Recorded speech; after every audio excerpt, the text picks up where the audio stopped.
Hello, welcome, सत श्री अकाल, आदाब, नमस्कार। आप सबका फिर से तहे दिल से स्वागत है खेल खेल में के इस नए एपिसोड में। मैं हूं आपका होस्ट और दोस्त सिद्धार्थ महान।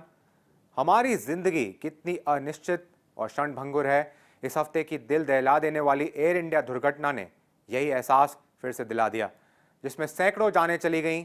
वो परिवार, वो लोग जो अपने सपने संजोए लंदन जा रहे थे, सब अधूरे रह गए। हमारी पूरी टीम की ओर से मैं इन सभी परिवारों के प्रति अपनी गहरी संवेदना व्यक्त करता हूं। आई होप कहीं ना कहीं धीरे धीरे समय के साथ आपके दिल का बोझ थोड़ा हल्का हो। प्रार्थना उन सभी के लिए जो अब हमारे बीच नहीं है। लेकिन जिंदगी लगातार आगे बढ़ती है और भले ही ये वक्त उत्साह मनाने का ना हो, स्पोर्ट्स हमें बार बार ये सिखाता है कि हर लम्हा कीमती है। हर पल जिंदा रहने का एहसास मैदान पर खिलाड़ियों के संघर्ष और जज्बे के जरिए हम तक पहुंचता है। खेल खेल में हम यही पल ढूंढते हैं, वही सच्चाई, वही शुद्धता जो एक एथलीट महसूस करता है ग्राउंड पे, वही हम आप तक पहुंचाना चाहते हैं। इस हफ्ते स्पोर्ट्स की दुनिया में भी काफी हलचल रही, तो चलिए बिना देर करे डालते हैं एक नजर इस हफ्ते की टॉप स्पोर्ट्स हेडलाइंस पर। क्रिकेट की दुनिया की सबसे बड़ी कहानी WTC फाइनल का रोमांच। साउथ अफ्रीका और ऑस्ट्रेलिया ने टेस्ट क्रिकेट को नई ऊंचाइयों पर पहुंचाया। भारत की बेन स्ट्रेंट ने दी दस्तक। हेडिंग्ले टेस्ट से पहले इंग्लैंड लायंस के खिलाफ खेला गया अहम अभ्यास मुकाबला। KL राहुल, जसप्रीत बुमराह, यशस्वी जायसवाल, ये तीन चेहरे बन सकते हैं इंग्लैंड की जमीन पर भारत की जीत की कुंजी। निशानेबाजी में भारत का जलवा कायम। ISSF वर्ल्ड कप से निकली बड़ी परफॉर्मेंसेस। यूरोप में जारी FIH प्रो लीग के सफर में भारतीय पुरुष हॉकी टीम को लगातार हार झेलनी पड़ी। ऑस्ट्रेलिया के खिलाफ जीत बेहद अहम। टेबल टेनिस में WTT कंटेंडर टूर्नामेंट में मानव ठक्कर बने भारतीय चुनौती के अगवा, बाकी खिलाड़ी जल्दी हुए बाहर। क्रिकेट की दुनिया की सबसे बड़ी सुर्खी इस वक्त है वर्ल्ड टेस्ट चैंपियनशिप फाइनल, जो लॉर्ड्स इंग्लैंड के ऐतिहासिक मैदान पर खेला जा रहा है। 3 दिन के खेल में जो कुछ भी हुआ वो इस बात का गवाह है कि ऑस्ट्रेलिया और दक्षिण अफ्रीका दोनों ही टीमें इस मुकाम तक पहुंचने की पूरी तरह हकदार थीं। हालांकि मुकाबले में बॉलर्स का दबदबा रहा, लेकिन शानदार बल्लेबाजी भी देखने को मिली, खासकर साउथ अफ्रीका के एडन मार्करम द्वारा। आइए नजर डालते हैं कि अब तक की कहानी क्या रही और किन मोड़ों से गुजरा है ये अल्टीमेट टेस्ट।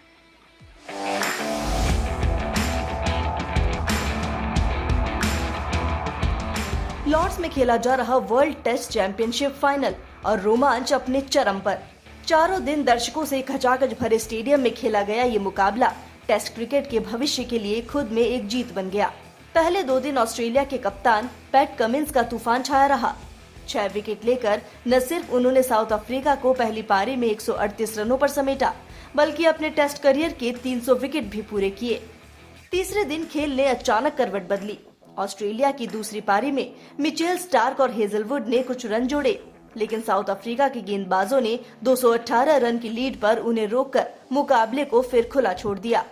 8 रन पर 144 के स्कोर के साथ ऑस्ट्रेलिया चौथे दिन की शुरुआत करेगा, लेकिन असली नजारा तीसरे दिन के आखिरी सत्र में देखने को मिला।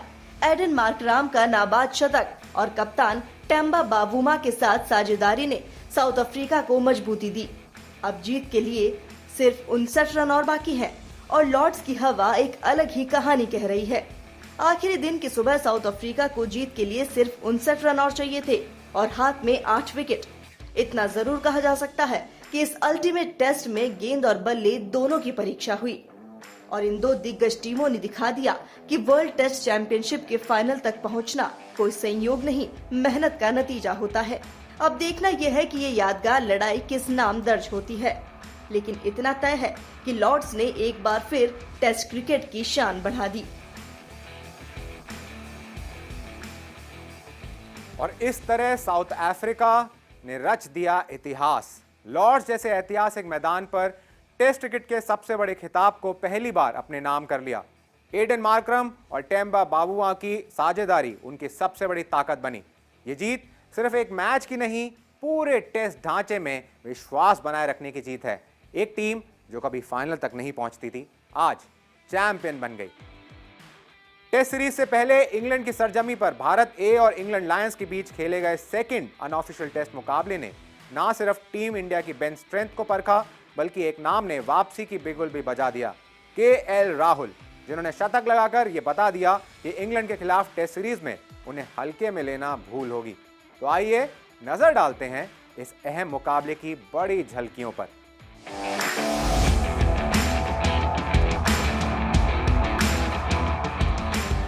जून से नॉर्थम्पटन में शुरू हुआ भारत ए और इंग्लैंड लॉयंस के बीच दूसरा अनऑफिशियल मैच और पहले ही दिन केएल राहुल ने पूरे इंग्लैंड को एक सदा हुआ जवाब दे दिया। शानदार वापसी करते हुए राहुल ने 116 रनों की क्लासिक पारी खेली, 15 चौके, 1 छक्का और वही पुरानी सहजता जिसने उन्हें भारतीय टेस्ट टीम में भरोसेमंद बनाया था। हालांकि पारी की शुरुआत में भारत ए ने यशस्वी जायसवाल और अभिमन्यु ईश्वरन के विकेट जल्दी गंवा दिए, लेकिन राहुल और युवा विकेटकीपर ध्रुव जुरैल ने चौथे विकेट के लिए 121 रन की ठोस साझेदारी कर टीम को स्थिरता दी। जुरैल ने लगातार तीसरा अर्धशतक जमाते हुए 52 रन बनाए। पहले दिन का स्कोर रहा 7 विकेट पर 319 और दूसरी सुबह टीम 348 पर ऑल आउट हुई। गेंदबाजी में इंग्लैंड लॉयंस के लिए क्रिस वोक्स ने वापसी करते हुए 3 विकेट लिए। फिर दूसरी पारी में भारत ए की बेंच ने दिखाई गहराई, जहां राहुल ने 51 रनों की दूसरी ठोस पारी खेली। वहीं तनुष कोटियन ने 90 और अंशुल कंबोज ने 51 रनों की नाबाद पारी खेलते हुए टीम को 7 विकेट पर 417 रनों तक पहुंचाया और फिर पारी घोषित कर दी गई। मैच अंततः ड्रॉ रहा। टीम इंडिया के बॉलिंग कोच मार्ने मोकेल ने भी इन दोनों अभ्यास मैचों से तैयारी को लेकर संतोष जाहिर किया। It's just great for the guys to get used to the Duke ball. Working on different sort of skill sets. That's going to be crucial for us in this test series, and just as a test squad to come together again, and to create an environment is very important, and I think that is sort of the goal for the last 2 days. England के खिलाफ शुरू होने वाली test series से पहले यह अभ्यास भारत के लिए बेहद अहम साबित हुआ, न सिर्फ पुराने खिलाड़ियों की लय को लौटते देखने के लिए, बल्कि बेंच स्ट्रेंथ की गहराई को भी परखने के लिए।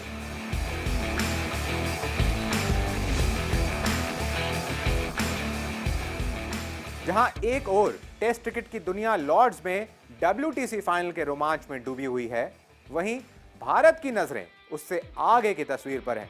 एक नए सिरे से शुरुआत और एक नई चुनौती की तैयारी। इस वक्त टीम इंडिया और इंडिया ए बेकनहैम में बंद दरवाजों के पीछे अपनी तैयारियों में जुटे हैं। कोई मीडिया नहीं, कोई आधिकारिक स्कोर नहीं, लेकिन पसीने की हर बूंद एक इरादा दिखा रही है कि इस बार इंग्लैंड में जीत के आना है। नजर डालते हैं कि किन चेहरों से सबसे ज्यादा उम्मीद है भारत को।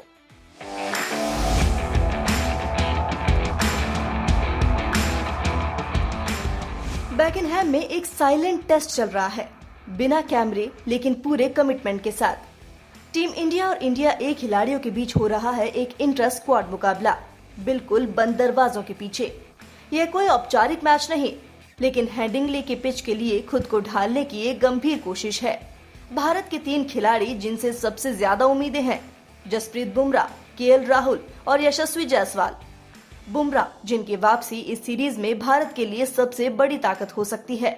हेडिंग्ले की पिच उनके नेचुरल एंगल और बाउंस के लिए एकदम मुफीद है। वर्कलोड मैनेजमेंट के तहत वो तेजी से फिट हो रहे हैं और नेट्स में उनकी लेंथ सटीक दिखाई दी है। केएल राहुल जिनकी हालिया सेंचुरी ने नॉर्थम्पटन में भारत ए के लिए मैच का रुख ही मोड़ दिया।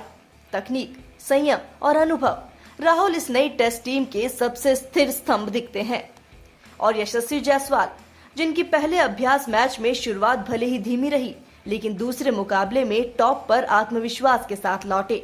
स्विंग होती नई गेंद के खिलाफ जायसवाल की सफलता इस सीरीज में टोन सेट कर सकती है। प्रैक्टिस मैचेस में ध्रुव जुरैल का संयम और करुण नायर जैसे खिलाड़ियों की बड़ी पारियां ये सब दिखा रहे हैं कि भारत की बेंच स्ट्रेंथ मजबूत है और तैयार भी। 20 जून को जब हेडिंग्ले में पहला गेंद फेंका जाएगा तो यह सिर्फ एक टेस्ट सीरीज की शुरुआत नहीं होगी, ये एक युग की शुरुआत भी होगी। रोहित और कोहली के संन्यास के बाद ये सीरीज उस अगली पीढ़ी की अग्नि परीक्षा है जो भारतीय टेस्ट क्रिकेट की मशाल को आगे ले जाएगी। म्यूनिक में चल रहे ISSF यानी शूटिंग वर्ल्ड कप में भारत को एक और पदक दिलाया है युवा शूटर सिफत कौर सामरा ने। आइए नजर डालते हैं इस शानदार जीत और प्रतियोगिता के अब तक के हालात पर।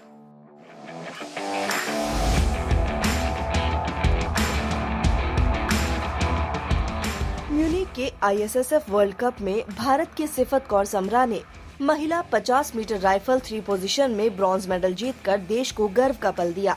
23 वर्षीय सिफत ने फाइनल में 453.1 का स्कोर किया। क्वालिफिकेशन राउंड में उन्होंने 592 अंक जुटाए थे और फ्रांस की अगाथ सेसिल गिरार्ड के बाद वे दूसरे स्थान पर रहीं। 8 महिला निशानेबाजों के फाइनल में सिफत की शुरुआत मिड टेबल में रही। नीलिंग और प्रोन पोजीशन में औसत प्रदर्शन के बाद उन्होंने स्टैंडिंग सीरीज में लगातार 10 के निशाने लगाकर वापसी की। आखिरकार वे 0.9 अंक से स्विट्जरलैंड के एमिली जैगी के पीछे रह गयी, जिन्हें सिल्वर मेडल मिला। गोल्ड जीता नॉर्वे की पूर्व वर्ल्ड चैंपियन जेनेट हेग डुएस्टाड ने शानदार 466.9 के स्कोर के साथ। भारत के लिए यह दूसरा कांस्य पदक रहा। पहला मेडल एलेवेनेल वलारिवन ने 10 मीटर एयर राइफल में जीता था। हालांकि कुछ अनुभवी भारतीय शूटर फाइनल में पहुंचे, लेकिन पदक जीतने से चूक गए। मनु भाकर, जो 2 ओलंपिक ब्रॉन्ज मेडल जीत चुकी हैं, 25 मीटर पिस्टल के फाइनल में 6ठे स्थान पर रहीं। वहीं चैन सिंह, जिन्होंने 50 मीटर राइफल के फाइनल में जगह बनाई, 7वें स्थान पर रहे। वहीं रैपिड फायर पिस्टल में अनीश भानवाला ने स्टेज 1 में 295 स्कोर और 14 इनर 10 के साथ टॉप पोजीशन बनाई और फिलहाल फाइनल के रेस में सबसे मजबूत दिख रहे हैं।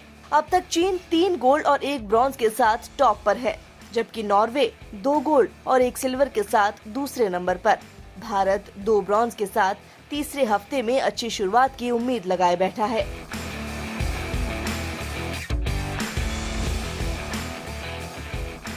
भारत की उभरती हुई निशानेबाज सुरुचि सिंह ने वर्ल्ड कप में महिला 10 मीटर एयर पिस्टल स्पर्धा में जबरदस्त प्रदर्शन करते हुए गोल्ड मेडल जीता। ये उनका लगातार तीसरा व्यक्तिगत गोल्ड मेडल है ब्यूनस आयर्स और लीमा के बाद, और इस इवेंट में चौथा ओवरऑल इंटरनेशनल गोल्ड भी रहा। क्वालिफिकेशन में उन्होंने 588 अंक के साथ नेशनल रिकॉर्ड बराबर किया। अब तक उन्होंने हर वर्ल्ड कप फाइनल में पदक जीता है। कल 5 में से 5 मेडल उनके नाम हो गए हैं। कांग्रेचुलेशन सुरुचि, और उम्मीद है कि आप देश का नाम ऐसे ही रोशन करती रहेंगी। वहीं FIH प्रो लीग के यूरोपीय चरण में भारतीय पुरुष हॉकी टीम का प्रदर्शन अब तक उम्मीदों से काफी पीछे रहा है।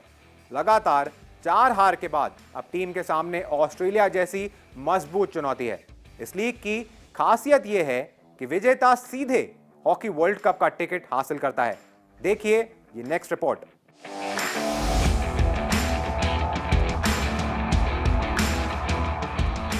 FIH प्रो लीग 2024-25 के यूरोपियन लेग में भारतीय पुरुष हॉकी टीम को लगातार हार का सामना करना पड़ा है। नीदरलैंड्स के खिलाफ 1-2 और 2-3 की शिकस्त और फिर अर्जेंटीना के खिलाफ दोनों मुकाबले हारकर भारत के लिए ये टूर कहीं से भी आसान नहीं रहा। नीदरलैंड्स के खिलाफ जहां पेनल्टी कॉर्नर का ख्वाब, कन्वर्जन और आखिरी मिनटों में गोल खाना भारी पड़ा, वहीं अर्जेंटीना के खिलाफ तो डिफेंस की ढिलाई ने मैच हाथ से छीन लिया। पहले मैच में भारत 3-4 से हार गया और दूसरे में आखिरी मिनटों में मिला पेनल्टी कॉर्नर गोल में तब्दील नहीं हो पाया और 1-2 से शिकस्त झेलनी पड़ी। परेशानी सिर्फ डिफेंस में नहीं बल्कि भारत पेनल्टी कॉर्नर कमाने में भी जूझता दिखा। अर्जेंटीना के 8 की तुलना में सिर्फ 3 पेनल्टी कॉर्नर मिले। अब भारत को अगली टक्कर ऑस्ट्रेलिया से लेनी है और यहाँ कोई चूक की गुंजाइश नहीं। 12 मैचों में 15 अंकों के साथ भारत अभी पॉइंट्स टेबल में 5वें स्थान पर है। शीर्ष 3 में बने रहने के लिए ऑस्ट्रेलिया के खिलाफ जीत जरूरी है। हालांकि भारत ने पिछले साल पेरिस ओलंपिक्स के पूल मैच में ऑस्ट्रेलिया को हराकर बड़ा उलटफेर किया था और उसी जीत से आत्मविश्वास लेकर टीम वापसी की उम्मीद कर रही है। ये टूर्नामेंट सीधी वर्ल्ड कप क्वालिफिकेशन की जंग है। 6 महीने तक चलने वाले इस लीग का विजेता सीधे अगला हॉकी वर्ल्ड कप खेलेगा। यूरोपीय दौरे का समापन 22 जून को होगा। उधर भारतीय महिला हॉकी टीम भी अब यूरोपीय लेग की शुरुआत करने जा रही है, जहां उन्हें ऑस्ट्रेलिया, अर्जेंटीना, बेल्जियम और चीन से भिड़ना है। वर्ल्ड रैंकिंग में 6ठे नंबर पर मौजूद भारतीय महिलाएं 9 अंकों के साथ टूर्नामेंट में मजबूत वापसी की उम्मीद लगाए बैठी हैं। मैसेडोनिया में चल रहे WTT कंटेंडर टूर्नामेंट में भारत के टेबल टेनिस प्लेयर्स का प्रदर्शन अब तक मिला जुला रहा है। जहां मानव ठक्कर ने सिंगल्स और डबल्स दोनों में दमदार शुरुआत करी, वहीं अन्य शीर्ष भारतीय खिलाड़ियों को शुरुआती राउंड में ही बाहर होना पड़ा।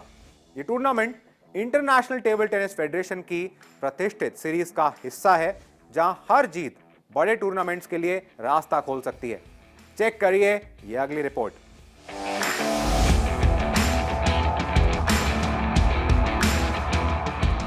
दो 2025 WTT कंटेंडर टूर्नामेंट में भारत के लिए अब तक का सफर उतार चढ़ाव भरा रहा है, लेकिन मानव ठक्कर की लय टीम के लिए उम्मीद की सबसे बड़ी वजह बनकर उभरा है।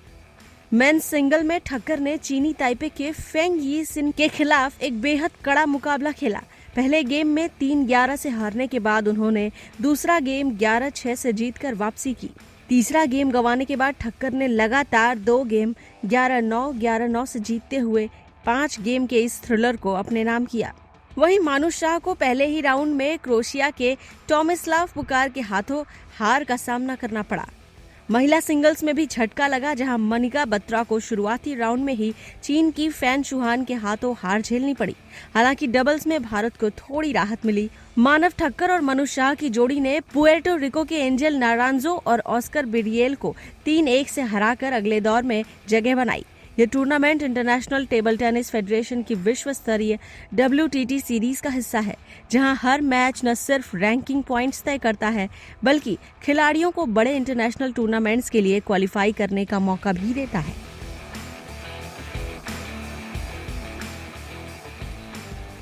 तो ये थी इस हफ्ते की टॉप स्पोर्ट्स स्टोरीज।